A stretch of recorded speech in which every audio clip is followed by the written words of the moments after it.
Hi, I thought I'd show you all my medication routine for the week and briefly talk about what it's like to be on so many pills. So first, I have accepted I have to have 2 pill organizers. I had to start doing this when I was pregnant because I was on so much potassium. I couldn't fit everything into one pill case. So I'm really happy now that I'm only on 2 of the potassium pills in the morning and 2 at night. And then I still take my vitamin. I have to take that with food, and so it was just easier for me to have it separated out from my other meds. But also they didn't make a pill case that would be big enough to hold all of the pills when I was pregnant. But anyways, moving on. So as you can see, I'm short of breath even loading my pill case. It's just kind of normal for me at this point to just be short of breath doing everything. So this video took me a lot longer than I thought it would be to redo my medicine. So I had to speed it up quite a bit. And every time I try to do this voiceover, it just doesn't match up with what I'm doing. So I'm just going to kind of wing it. Basically, I then load all my medications, and these meds are the ones I don't have to have food with to take.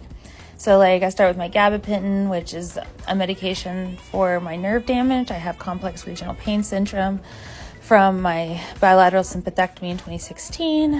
It's a medication I absolutely have to take. I've tried to discontinue it, and I have severe pain. So this is another one of those lifelong meds I'll have to be on despite getting a transplant, hopefully, one day in the future.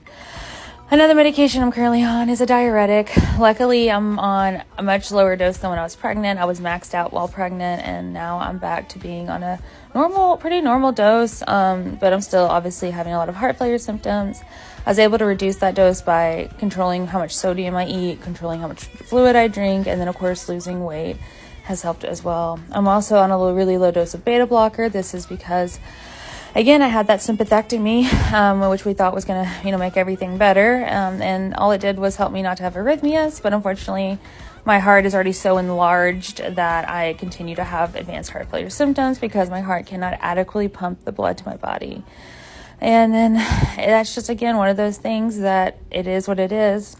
I was so optimistic that surgery and being on less medication would mean that I'm getting better, but that's not how life works. And I've also accepted that I'll be on meds the rest of my life. That's an absolute guarantee with getting a heart transplant. Anti-rejection meds are for life. So that's another thing I get to figure out how to pay for once I have a transplant. So it'll be very interesting, but I'm also very excited, and I know I'll find a way. I look forward to the day that I am not out of breath organizing the pill case. So once it's all loaded up, I then just take my nightly meds, and then I'm done for the night until next time. So I highly recommend a pill organizer if you're struggling with keeping up with your meds.